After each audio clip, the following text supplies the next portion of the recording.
დღევანდელი შეხვედრა ეძღვნება ისტორიულ კონტექსტს და იმ საკითხებს, თუ საერთოდ რა არის ისტორიული კონტექსტი და როგორ უნდა გავიაზროთ სწორად.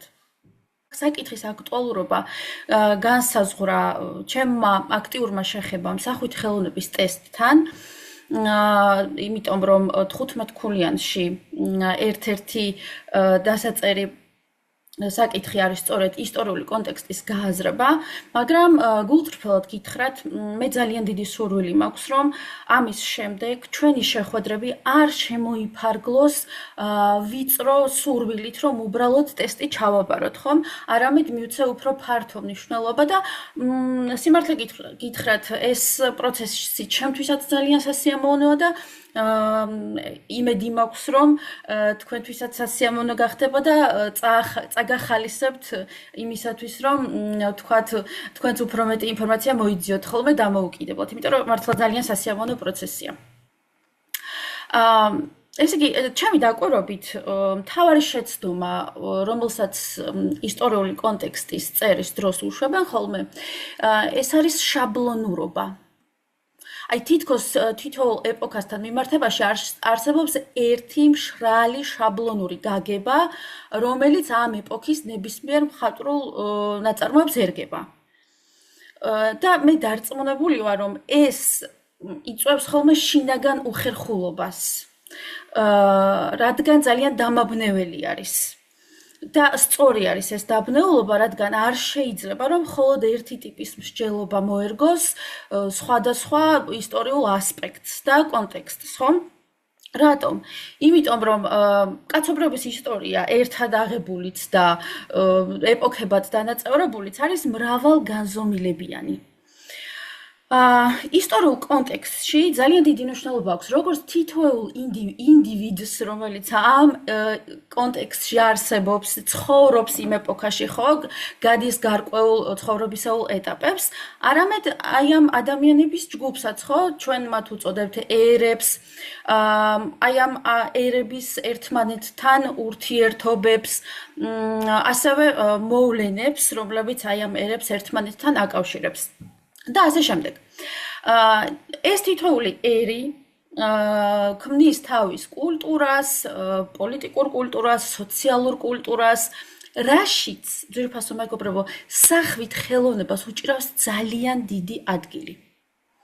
მით უმეტეს, როდესაც ვსაუბრობთ მე-20 საუკუნემდე პერიოდზე, რადგან წარმოიდგინეთ, მანამდე ხომ არ არსებობდა ისეთი, ესე იგი, ადამიანების განწყობების მართვის ისეთი მძლავრი იარაღი, როგორიც არის ტელევიზია, ხო, აი ჩვენს ეპოქაში და ეხლა კიდევ უფრო ინტერნეტი, ხო? აი ეს ფუნქცია, ადამიანების განწყობების მართვის ფუნქცია შეთავსებული ჰქონდა, რა თქმა უნდა, მხატვრობას, ქანდაკებას და არქიტექტურასაც კი. იმიტომ რომ აქვე დავძენ, რომ გამოსახულებას აქვს ძალიან დიდი ძალა. გამოსახულებას და სიტყვას, რა თქმა უნდა, ხომ? ხელოვნებაში არ მინდა ვიგულისხმო მხოლოდ სახვითი ხელოვნება, მაგრამ ნუ უბრალოდ ჩვენი პროფილი ესეთი არის, ხო? სახვითი ხელოვნება. ეხლა გავარკვევთ საერთოდ რა არის ისტორიული კონტექსტი. ისტორიული გარემოებები, რომლებიც განსაზღვრავს, რატომ მოხდა ესა თუ ის მოვლენა სწორედ ისე, როგორც მოხდა. და როგორ შეიძლება იყოს ეს გარემოებები?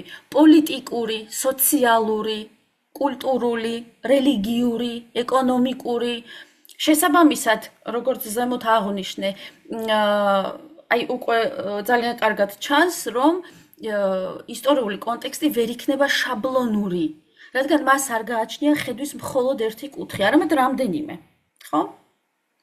რაც დრო გადის, მით უფრო ვრწმუნდები, ძვირფასო მეგობრებო, რაც უფრო მეტად ვსწავლობ ისტორიას, ვაანალიზებ სახვითი ხელოვნების ნიმუშებს, ვუყურებ ფილმებს და ასე შემდეგ, ხო? უფრო და უფრო ვრწმუნდები, რომ ადამიანის საზრუნავები დიდად არ იცვლება, არ აქვს მნიშვნელობა, რომელ ეპოქაზე არის საუბარი. იცვლება მხოლოდ საშუალებები.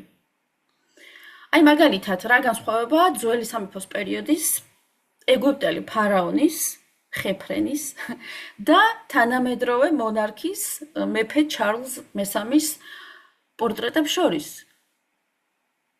ოფიციალური არც არაფერი. იმიტომ რომ ორივე წარმოგვიდგენს მეფის გაიდეალიზებულ ოფიციალურ პორტრეტს.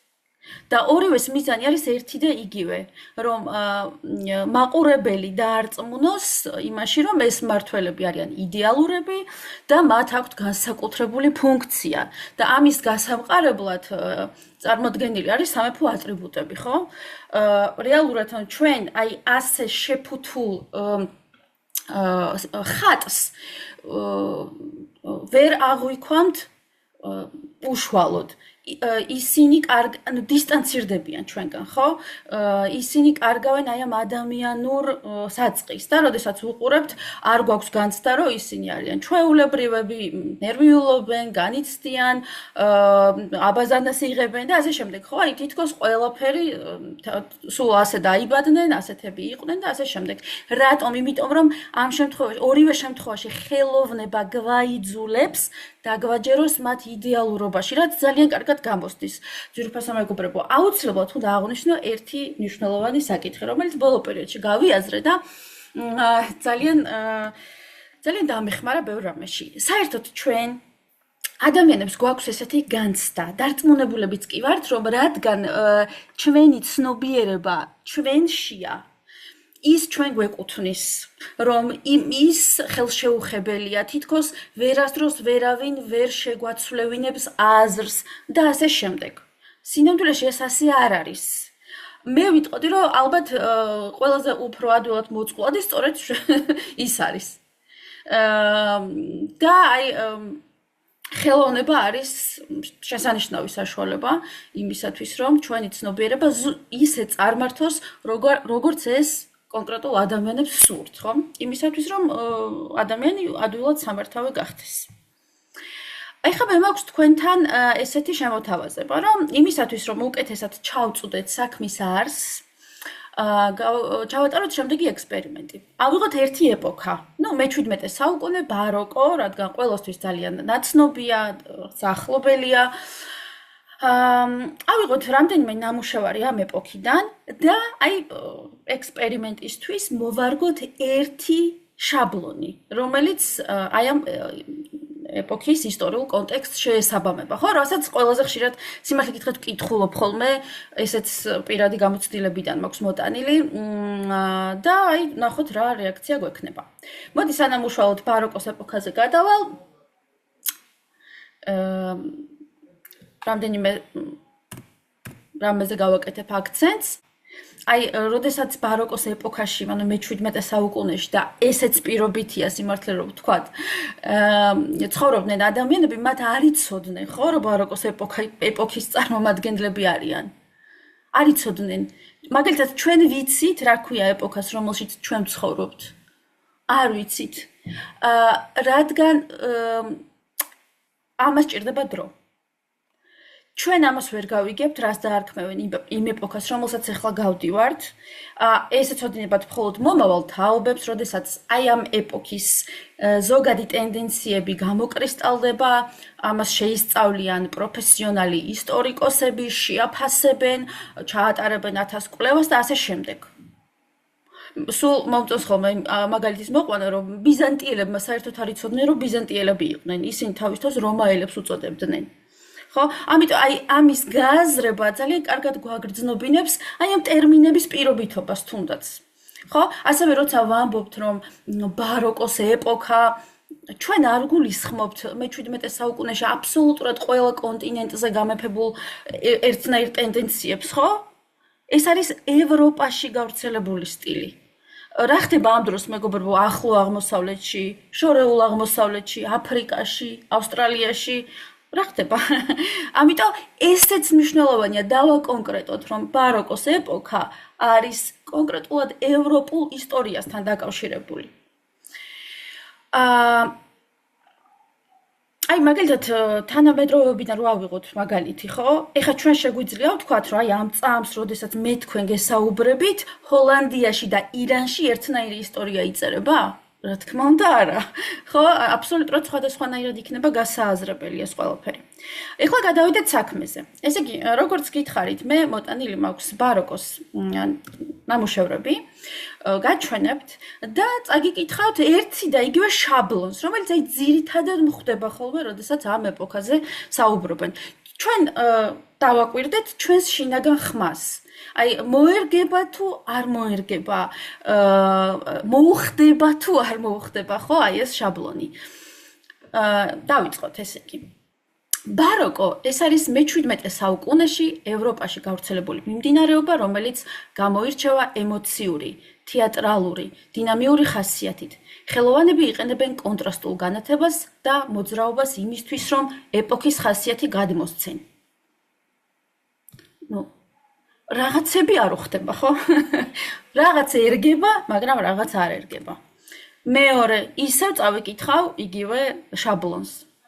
ბაროკო ეს არის მე-17 საუკუნეში ევროპაში გავრცელებული მიმდინარეობა, რომელიც გამოირჩევა ემოციური, თეატრალური, დინამიური ხასიათით. ხელოვანები იყენებენ კონტრასტულ განათებასა და მოძრაობას იმისთვის, რომ ეპოქის ხასიათი გადმოსცენ. აქ შედარებით უფრო შეგვიძლია რომ ვთქვათ, რომ ერგება, ხო? მაგრამ თვითონ რუბენსის შემოქმედებაც რო ავიღოთ, ხო, მხოლოდ ერთი მხატვრის, მის ყველა ნამუშევარსაც კი არ მოერგება ეს შაბლონი, ძვირფასო მეგობრებო. შემდეგ.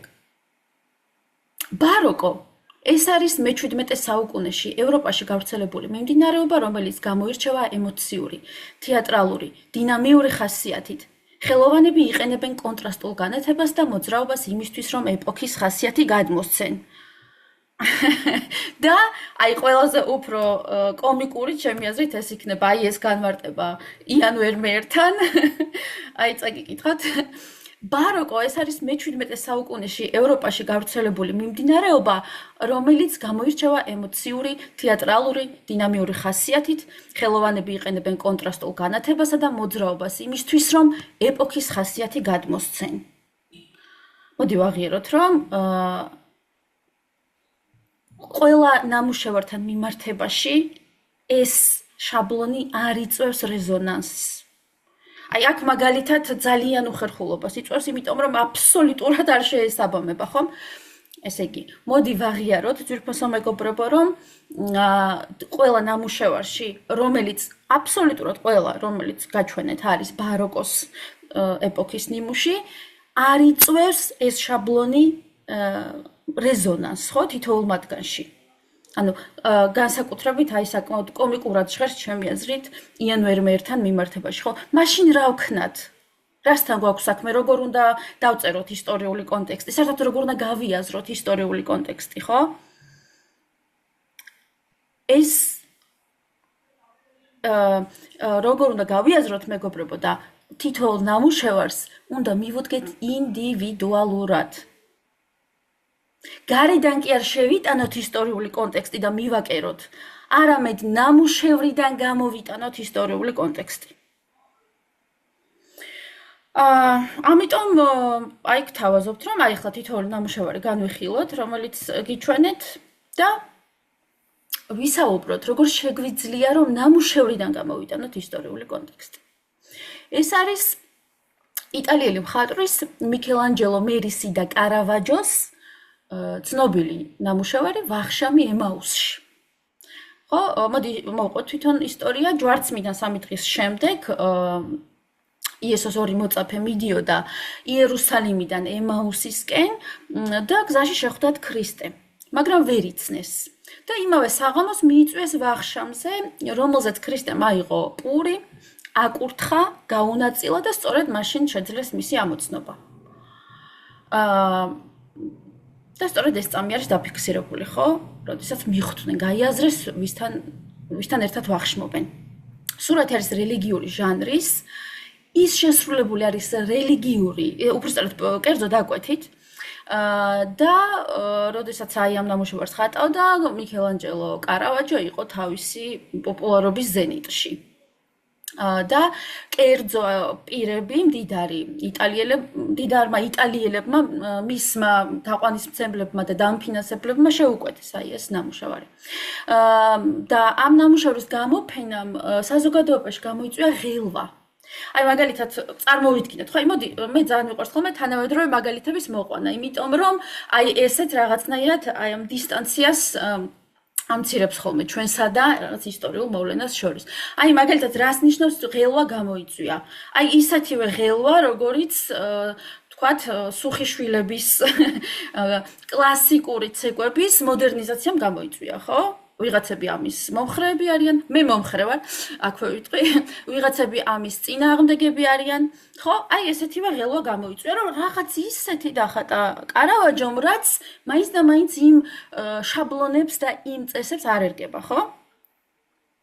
და როგორც აღნიშნე, ესე იგი მხატვარი გადმოგცემს მოწაფეების გაცნობიერების წამს, რომ ისე პირველად ხედავენ საერთოდ იმას, რასაც უყურებდნენ აი ამ მთელი ვახშმის განმავლობაში. შეხედეთ მეგობრებო, ისეთი განცდა გვეუფლება მაყურებლებს, რომ თითქოს მოქმედება ხდება სცენაზე.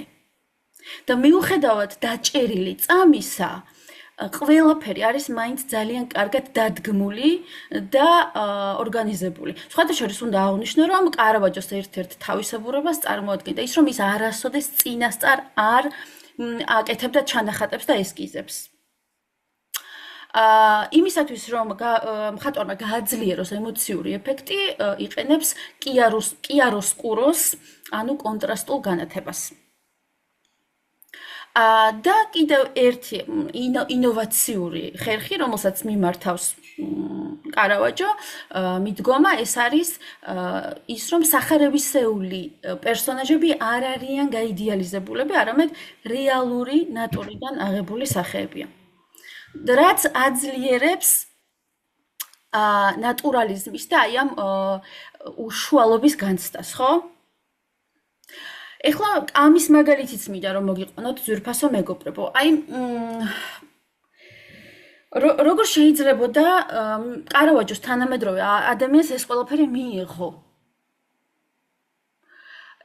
გაგახსენებთ იესო ქრისტეს შესახებ გადაღებულ ფილმებს მაგალითად, ხო? მე-20 საუკუნეში განსაკუთრებით პოპულარული იყო.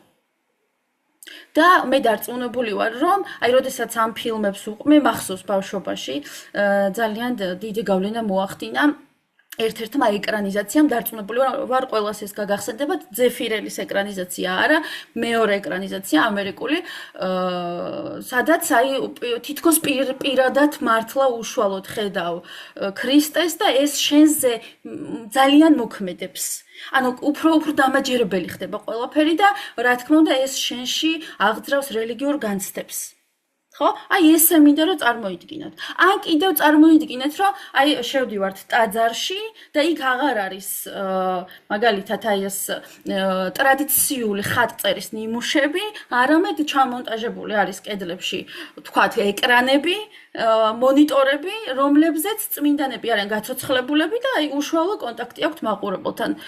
აი დაახლოებით ესე გამოიყურება იმ პერიოდისთვის ეს უშუალობა.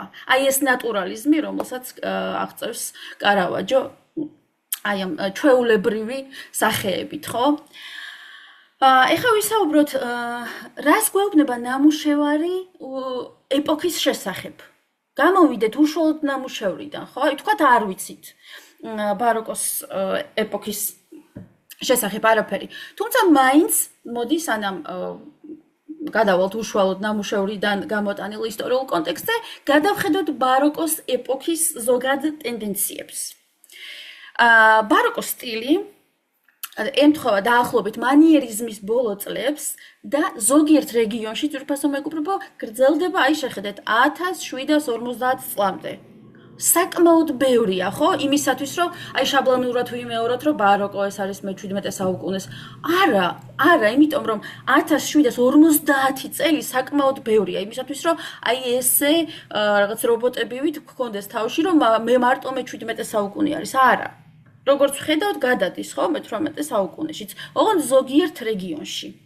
აი მაგალითად, მიუხედავად იმისა, რომ ჩვენ ყველა ერთი ეპოქის შვილები ვართ, წარმოიდგინეთ, აბსოლუტურად სხვადასხვანაირად შეგვიძლია ვისაუბროთ, მაგალითად, 15 წლის წინანდელ საქართველოზე, 20 წლის წინანდელ საქართველოზე, 30 წლის წინანდელ საქართველოს. აი, ათეულ წლებსაც კი დიდი მნიშვნელობა აქვს. აი, ამიტომ ვერ ვილაპარაკებთ ერთი შაბლონით ყველა ნამუშევართან მიმართებაში.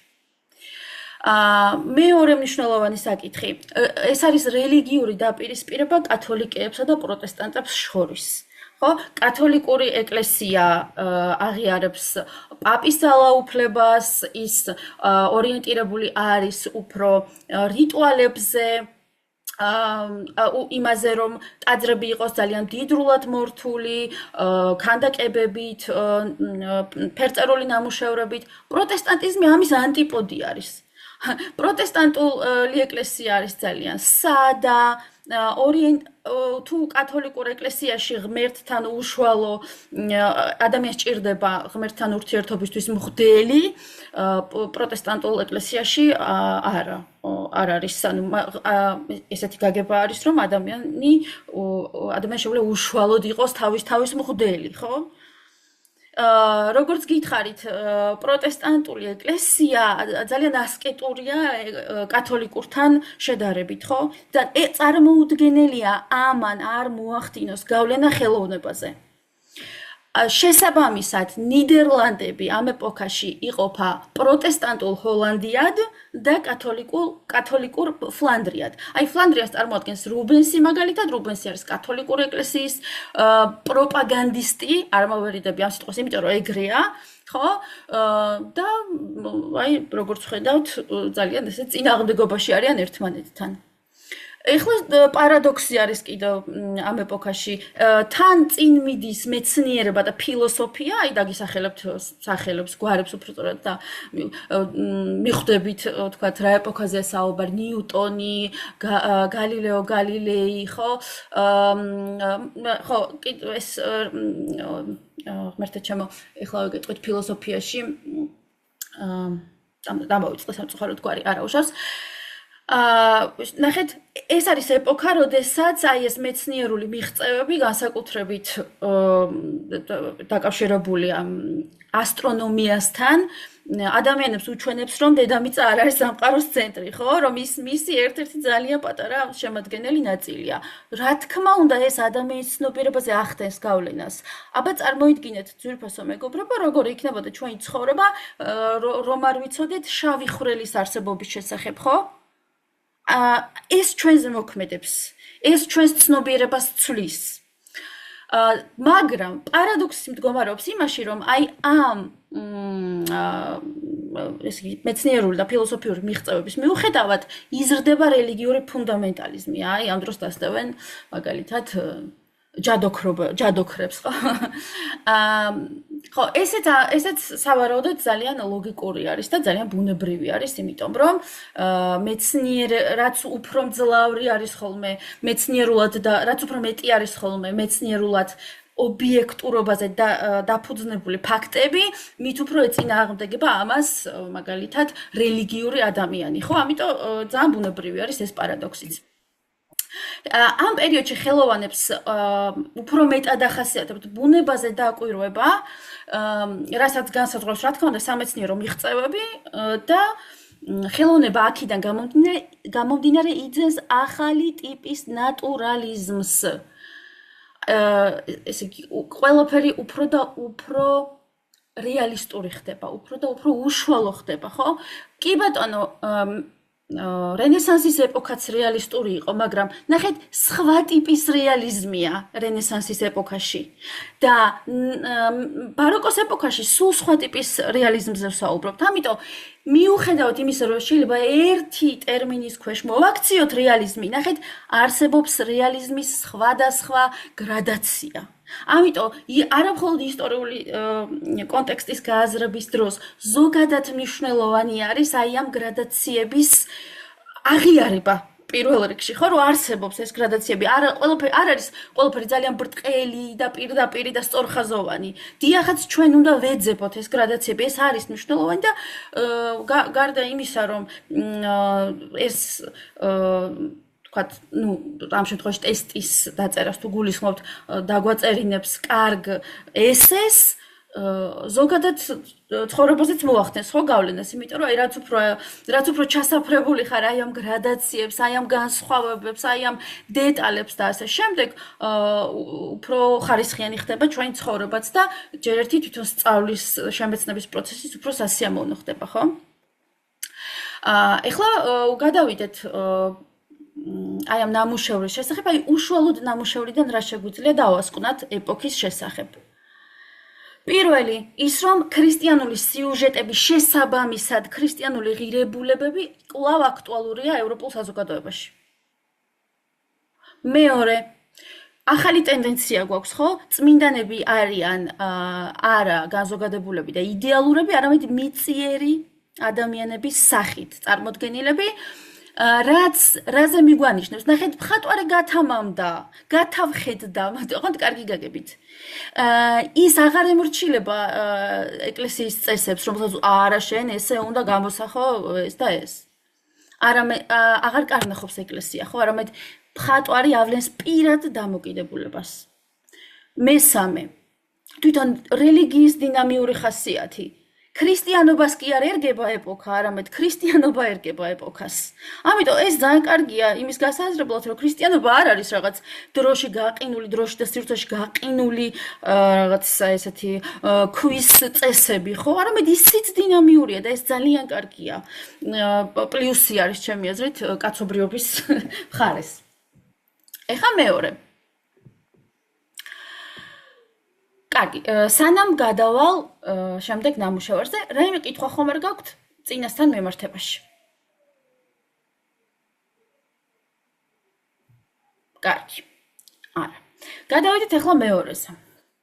ეს არის ძალიან ცნობილი ნამუშევარი, მინე რო აიცავს პაქსს მარსისგან. ეს სურათი შეიქმნა პოლიტიკური მოტივაციით.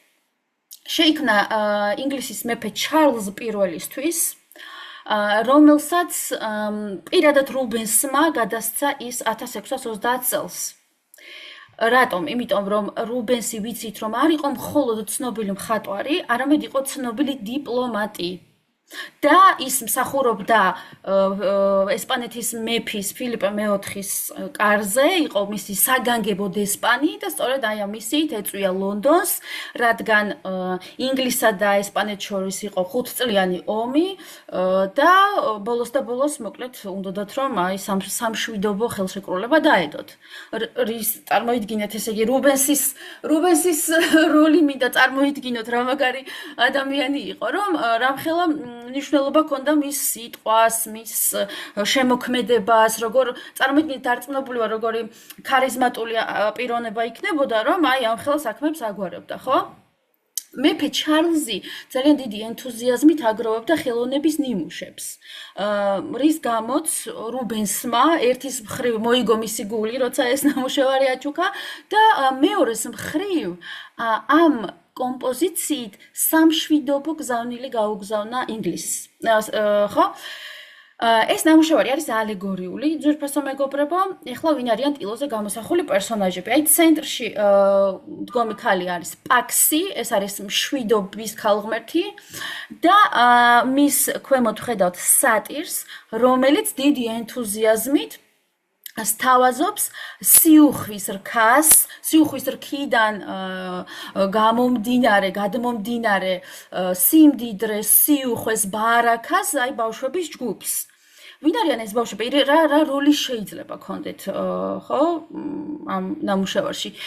ისინი წარმოადგენენ, აი ჩვენთან როგორც ვამბობთ ხოლმე, ხო? ისაო, მიცვალებულებზე გაჩერება არ შეიძლებაო და სიცოცხლის ატყეგრძელოთი გავაგრძელოთო. მომავალი თაობა, სიცოცხლე, ყველაფერი კარგი, ხო? მომავალი, ზოგადად, მომავალი. ბავშვებთან უშუალო კონტაქტში არის კუპიდონი, ძვირფასო მეგობრებო, და ვინ არის კუპიდონი? ეს არის პატარა არსება, ესეთი ფრთოსანი, სიყვარულის ღმერთი, ხო? მეორე კუპიდონი არის პაქსის თავზე, ხელში უჭირავს ჰერმესის კვერთხი, უпростоრად მერკურის, ხო, რადგან რომაულ მითოლოგიაზე საუბრობთ და საერთოდ მერკურიც დაკავშირებული არის სამართლიანობასთან და ჰარმონიასთან. კიდევ ხედავთ ვის? ბიჭს ჩირაღდნით, რომელიც სავარაუდოდ ქორწინების ღმერთ ჰიმენეს განასახიერებს. და დანარჩენი ქალების როლი უცნობია, აი აქ ვისაც ხედავთ, მაგრამ იქიდან გამომდინარე, რომ ვთქვათ, მუსიკალური ინსტრუმენტები არის და ასე შემდეგ, შესაძლოა ისინი ბაქხუსის მხლებლებს წარმოადგენდნენ, ხო? ეხლა რას ვხედავთ უკანა პლანზე? პაქსის უკან ვხედავთ მუზარადიან ქალღმერთ მინერვას, რომელიც ომის ღმერთს მარსს განარიდებს აი ამ ბედნიერ ჯგუფს. მარსთან ერთად გამოსახული არის ფურია, იგივე შურისძიების ქალღმერთი და ფურია მარტო ერთი არ იყო ძვირფასო მეგობრებო და აი მასთან ახლოს აი სულ ზედა კუთხეში ჩვენგან მარჯვნივ ხედავთ ჰარპიას, რომელიც არის ანტიკური მითოლოგიის მტაცებელი დემონი. ეხლა აი აქეთ მხარეს კონცენტრირებული არის ბოროტი ძალები, ხო? ესე იგი, გასაგები არის რუბენსის გზავნილი რაც არის. ეს მისია წარმატებული აღმოჩნდა რუბენსი რაინდადაც კი აკურთხა მეფემ და იმავე წელს, ანუ 1630 წელს სამშვიდობო შეთანხმება დაიდო. ეხლა კიდევ ერთი ისტორია, ძალიან კარგი. ამ ნამუშევარს გამოსახული ბავშვები არიან რეალურები და ისინი არიან სერ ბალთასარ გერბიეს შვილები, რომელთანაც ცხოვრობდა რუბენსი, როდესაც ის ლონდონში იმყოფებოდა. ხო. ეხლა ეს ინდივიდუალური ისტორია, აი ამ ნამუშევრის, მაგრამ ეხლა გავარკვიოთ, რა შეგვიძლია გამოვიტანოთ აქედან ისტორიული კონტექსტის შესახებ. რას გვეუბნება თვითონ ისტორიაზე, იმ კონტექსტზე, როდესაც ეს ნამუშევარი იხატება. პირველი, ის რომ დიპლომატის როლი არის ძალიან დიდი კონფლიქტების მოგვარებაში, ევროპაში, ხო, კულტურული ხალხია. არა იარაღი, არამედ სიტყვა, მეგობრებო, მშვიდობა. ესე იგი მეტი ჰუმანიზმი არის პრიორიტეტული, ხო? რასაც რა თქმა უნდა განსაზღვრავს ქრისტიანული ღირებულებები, იმიტომ რომ ქრისტიანობა არის ყველაზე ჰუმანური რელიგია, მგონი რაც არსებობს, ხო? ანუ ესე იგი ქრისტიანული ღირებულებები არის სწორედ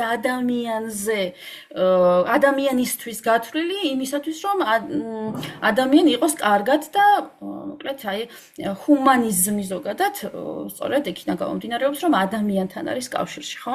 და ასეთი არის ქრისტიანობა. ქრისტიანობამდე სამყარო იყო გაცილებით სასტიკი. მეორე, ხელოვანის როლი, რომელსაც არა მხოლოდ ესთეტიკური იდეალების გავრცელება აკისრია, რომ უიმე რა ლამაზია ეს ყველაფერი, ხო? და ესე თვალმოჭუტული საზოგადოება რო ტკბება ხოლმე. ეს არ არის მხოლოდ მისი მისია, არამედ პოლიტიკური ძალა აქვს ხელოვანს. აი ჩვენ ვიცით გამოთქმა რომ ხელოვნება აკეთილშობილებს, ხო? აი ეს ნამუშევარი ძალიან კარგი მაგალითია იმისთვის, რომ ეს უბრალოდ გამოთქმა კი აღარ არის. არამედ მართალია. ხელოვნება აკეთილშობილებს, ხელოვნება მშვიდობისთვის იქმნება, ხო? და არა ომისთვის. იმიტომ რომ აი უკვე რეალური შედეგი დადგა, როდესაც რუბენსი ჩავიდა ინგლისში. შემდეგ კიდევ რას გვეუბნება ისტორიული კონტექსტის შესახებ? ანტიკური იდეალები არის ისევ აქტუალური. ოღონდ ამ შემთხვევაში, მეგობრებო, ეს არ არის უბრალოდ მითების უბრალოდ აღწერა, არამედ ის არის პოლიტიკური ინსტრუმენტი. აი შეხედეთ, მითების აღქმაშიც კი გვაქვს რაღაც ახალი წახნაგი. და შემდეგი მატერიალიზმზე ორიენტირებულობა, რაც ძალიან კარგად ჩანს იმაში, რომ ყველაფერი ჯერ ერთი ყველა ძალიან დიდრულად გამოიყურება და თვითონ რუბენსის გზავნილიც ის არის, რომ მშვიდობა და სიმდიდრე გადაჯაჭვული არის, ხო? აი ამ შემთხვევაში ბარაკა, სიმდიდრე, ყველაფერი კარგი ესეთი არის. მატერიალიზმის ძალა იგრძნობა მოკლედ ამ ნამუშევარში. კარგი, შემდეგი. რემბრანდტის ავტოპორტრეტი. ეხლა კიდევ ერთი საკითხი. მე ნამუშევრები დავალაგე ქრონოლოგიურად.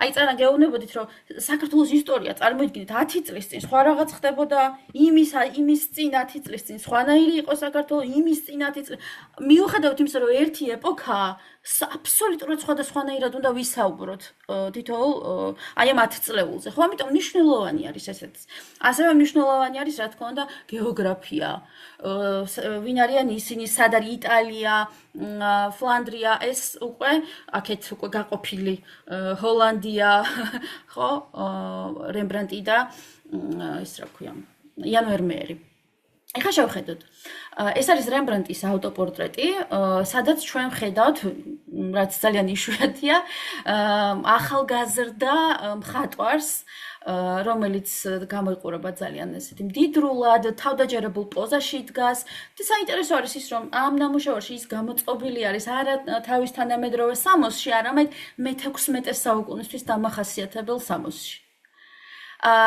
ხელი აქვს პარაპეტზე ეს პარაპეტი ნამუშევარს ანიჭებს სიღრმეს და ნახეთ მხატვარიც აი რაღაცნაირად იჭრება მაყურებლის სივრცეში და ამ ნამუშევარში ძალიან კარგად ჩანს მხატვარზე რენესანსის ეპოქის გავლენა რადგან ის თავის თავს გამოსახავს ისე როგორც გამოსახავდნენ რაფაელი ტიციანი დიურერი ესე იგი თავის თავს უტოლებს მათ ხო მე იმას კი არა უფრო ის არის რა ქვია რაღაც თავხედურად აკეთებს ამ ყველაფერს პირიქით აღფრთოვანებული არის მათით და აი უნდა რომ ზუსტად ისე გამოიყურებოდეს როგორც ისინი გამოიყურებოდნენ თავიანთ ავტოპორტრეტებში საერთოდ ისიც უნდა აღინიშნოს რომ მის ფერწერაშიც იგრძნობა განსაკუთრებით ტიციანის გავლენა ხო მის ფერში შუქში მონასპში გარდა აი ამ ავტოპორტრეტებისა, რომელიც ვიცით, რომ ძალიან ბევრი აქვს შესრულებული, რემბრანდტს მის სახელოსნოში იქმნებოდა ბევრი ჰოლანდიელი დიდარი ადამიანის პორტრეტი. ეხლა რისი თქმა შეგვიძლია ამ ნამუშევარზე დაყრდნობით უშუალოდ ისტორიულ კონტექსტზე. გაზრდილია ინდივიდის მნიშვნელობა, იმიტომ რომ ადამიანს ვხედავთ, ერთ ადამიანს. არა მხოლოდ აქ, მეგობრებო, ზოგადად სხვა ნამუშევრებშიც, ხო, აი იმ ჰოლანდიელების პორტრეტებში ვხედავთ კონკრეტულ ადამიანებს. მსგავს ტენდენციას ვხვდებით რენესანსის ეპოქაშიც, მაგრამ აბა გაიხსენეთ რენესანსის პორტრეტები როგორია. ამ შემთხვევაში მნიშვნელოვანი მარტო ის კი არ არის, რომ აი როგორი სტატუსი აქვთ ამ ადამიანებს, არამედ ადამიანის ემოციური ბუნებაც. აი უშუალო გახდა. აი მოდი თანამედროვე მაგალითი მოვიყვანოთ, ხო? აი შეხედეთ ახლა ჩვენი ეპოქა გამორჩეული არის იმით, რომ აი rilsები არის ყველგან, ინფლუენსერები და ასე შემდეგ. აი შეხედეთ როგორი უშუალო არის არა ყველაფერი ესე იგი შეიძლება ინფლუენსერი ჩაგერთოს რა ვიცი აბაზანიდან მაგალითად ხო ან რაღაცა იცვამს და აი რაღაცა მაგ პროცესში ან ჭამს და ანუ უშუალო გახდა ყველაფერი ეს არ არის რაღაც დადგმული აი ხშირად მომყავს ხოლმე მაგალითი გავიხსენოთ ტელევიზიაში რომ ესე ისხდნენ ეს სოკოლოვები და ლია მიქაძე აი ეს ძველი თაობა ხო როგორი იყო ყველაფერი სულ სხვანაირი იყო რაღაცა დისტანციას გიჩენდა მოწიწებას გიჩენდა ეხლა ყველაფერი უშუალო გახდა აი ესე შეხედეთ ამასაც ხო აი გაიხსენეთ როგორია რენესანსის ეპოქა და აი ეხლა გავიაზროთ ნახეთ უშუალოდ ადამიანი გვიყურებს უშუალოდ მხატვარი გვიყურებს უშუალოდ ინფლუენსერი გვიყურებს ხო შემდეგი კიდე რას გვეუბნება ჩრდილოეთ ევროპაში არსებობს მაღალი სოციალური ფენა და ეს ფენა არ არის როგორც ადრე იყო თქვათ მხოლოდ პოლიტიკური და საეკლესიო ელიტის წარმომადგენელი ხო არამედ მდიდარი ადამიანები რომლებსაც აქვთ თავის წარმოჩენის სურვილი და საერთოდაც გადავხედოთ ახლა ნამუშევრებს რომ ვუყურებთ, ნუ კარავაჯოსთან კიდე შეიძლება რომ ვიფიქროთ რომ ნუ გვაძლევს თუ არა მაგ ინფორმაციას, მაგრამ დიდარი ხალხი ცხოვრობს ევროპაში, ხო? თვითონ ევროპელებსაც გვიყვება ეს თითოეული ნამუშევარი. მდიდრები არიან, თავდაჯერებულები არიან, უკვეთავენ, ფული აქვთ, ძალაუფლება აქვთ, ხო? ეს რა კარგია. და შემდეგი კიდევ მხატვრის სტატუსზე გველაპარაკება. ხო, აი წარმოიდგინეთ დიდარი ადამიანები, რა თქმა უნდა, უძახიან ყველაზე კარგი ვინც არის, ხო? ვიღაც მე 700 ხარისხის მხატვარს კი არა რემბრანდტს, ანუ თვითონ რემბრანდტის სტატუსიც ჩანს ამაში, როგორც მხატვრის. მარტო აქ კი არა. ანუ აქაც ჩანს ხო, იმიტომ რომ მდიდარია აშკარად, ანუ ლამაზად გამოიყურება, მდიდრულად, თავდაჯერებულად. ესე იგი, კარგად უხდიან ფულს. ხო, ესე იგი, მისი შრომა ფასდება. ესე იგი, მის შრომას ძალიან დიდი მნიშვნელობა აქვს. და დღეისთვის ბოლო იან ვერმეერის ქალი ვირჯინალთან, ვირჯინალი არის ეს ინსტრუმენტი, არის კლავიშებიანი ინსტრუმენტი და რა ვფიქრობდი, რა შეიძლება შევადარო, აი წარმოიდგინეთ ეხლა რომ გინახოთ ალბათ, აი ადრე ხო იყო ჩვეულებრივი როიალები, ხო, თქვათ მდიდრულ სახლებში და ეხლა არის ელექტრო როიალები, რომელიც რა თქმა უნდა მიუთითებს, რომ აი ამ ადამიანს უფრო მეტი ფული აქვს, ხო, იმიტომ რომ ბოლო თაობის როიალი შეიძინა და აი დაახლოებით ესე გამოიყურება ეს ყველაფერი. წარმოიდგინეთ, აი უბრალოდ რო უყურებ უკვე გასაგებია რომ ძვირადღირებული ინსტრუმენტი არის ხო სტატუსზე გველაპარაკება აი ამ ადამიანის ეს ყველაფერი ესე იგი ინტერიერიც მდიდრულია ჩაცმულობაც საკმაოდ ესეთი არის ხო მდიდრულად გამოიყურება ეს ქალი ის დგას ცენტრში გვიყურებს პირდაპირ თვალებში და მის უკან ხედავთ სურათებს. განსაკუთრებით ყურადღებას იქცევს აი ეს კუპიდონის ფიგურა და ეხლა რა თქმა უნდა პირდაპირ მესიჯი ცოტა გაუგებარია ხა რა უნდა ამ ქალს ჩვენგან, მაგრამ ნუ ასე თუ ისე აი კუპიდონის რაღაცნაირად განგვაწყობს, ხო? სასიყვარულო მინიშნებებისკენ წარმართავს ჩვენს გონებას. აი დააკვირდით რა იქცევს ჩვენს ყურადღებას ამ ნამუშევარში. გასაგებია ქალი ეს ფაქტურები ინტერიერი აბა როგორ აქვთ მოწყობილი თავიანთი სახლები? ანუ მნიშვნელოვანია ეს. აბა როგორი სკამები აქვთ? როგორი ფილაუგიათ სახლში? ხო, აი ეს იქცევს ყურადღებას, ვერ გავიქცევით ამას, ძვირფასო მეგობრებო. მიქელანჯელოს ადამის შექმნაში ვინმეს გვახსენდება საერთოდ ან ფილა, ან თუნდაც იმხელა მოსასხამი აქვს ხო ღმერთს, მაგრამ ტანსაცმელზე და ესეთ მატერიალურ საგნებზე საერთოდ არ ფიქრობს ადამიანი, როცა იმას უყურებს. იმიტომ რომ იქ ეს არ არის აქტუალური. ესე იგი, რა შეგვიძლია ვთქვათ ნამუშევრიდან გამომდინარე ისტორიულ კონტექსტზე. ესე იგი, გაზრდილი არის ინდივიდის მნიშვნელობა აქაც, იმიტომ რომ ადამიანს უყურებთ მარტოა და დააკვირდით აი ჰოლანდიაში რემბრანდტთანაც და ვერმეერთანაც აი ადამიანი არის რატომ მეგობრებო არ შეიძლება ამაზე გავლენა არ მოეხდინა აი ამ რელიგიურ კონფლიქტს ხო ეს განსხვავებები აგიხსენით კათოლიკურსა და პროტესტანტულს შორის ამიტომ სრულიად გასაგებია რატომ არის აქეთ უფრო მეტად აქცენტი გაკეთებული ადამიანზე როგორია ეს ადამიანი? ეს ადამიანი არ არის არც გმირი, არც წმინდანი. აი შეხედეთ, იქით კათოლიკურად მოაზროვნეებში იყო რა, ვთქვათ, რელიგიური სიუჟეტი, იყო ალეგორიული სიუჟეტი, რომელიც რა თქმა უნდა წარმართულ რელიგიასთან, მაგრამ მაინც რელიგიასთან არის დაკავშირებული, ხო? იქ არ არიან რეალური ადამიანები, არამედ ანტიკური მითოლოგიის პერსონაჟები, ხო? აქ ადამიანია. და ეს ადამიანი არ არის არც გმირი, არც წმინდანი, არც მითოლოგიური პერსონაჟი და ასე შემდეგ. და მესამე, მნიშვნელოვანი არის ამ შემთხვევაში არა მხოლოდ თვითონ ადამიანი, არამედ ის თუ სად ცხოვრობს ის, მისი გარემომცველი სამყაროც, მისი მიწიერი ყოფაც, იმიტომ რომ ეგრევე უყურებ სკამი, ფილა, ხო, მეტლახი, მოდი ბრჭყალებში რო ვთქვათ, აი ეს იქცევს ყურადღებას. ესე იგი, ესეც მნიშვნელოვანია, აი იმ კულტურაში, რომელშიც ეს ნამუშევარი დაიხატა. მოკლედ, ძვირფასო მეგობრებო, ჩემი დღევანდელი მიზანი იყო ყველასთვის დამენახებინა, რომ ისტორიულ კონტექსტს არ უნდა შევხედოთ ესე მხოლოდ ერთი მხრიდან, რომ მას მართლა ძალიან ბევრი ხედვის კუთხე აქვს, რომ გარდა იმისა, რომ შევისწავლოთ ნამუშევრების პირადი ისტორიები. გარდა ამისა, ძალიან საინტერესო პროცესი არის აი ეს სხვადასხვა კუთხიდან შეხედვაც. და საერთოდ გირჩევთ, მართლა შეიძლება, რომ ნამუშევარზე არ იცოდი არაფერი და უშუალოდ ნამუშევრიდან გამომდინარე დაწერო ისტორიული კონტექსტის შესახებ, იმიტომ რომ არასდროს ხელოვანი ისეთს არაფერს არ გააკეთებს და არ დახატავს, რასაც ის ვერ ხედავს და რაც მისთვის, მის ცხოვრებაში აქტუალური არ არის. ამიტომ არ შეგეშინდეთ ისტორიული კონტექსტის.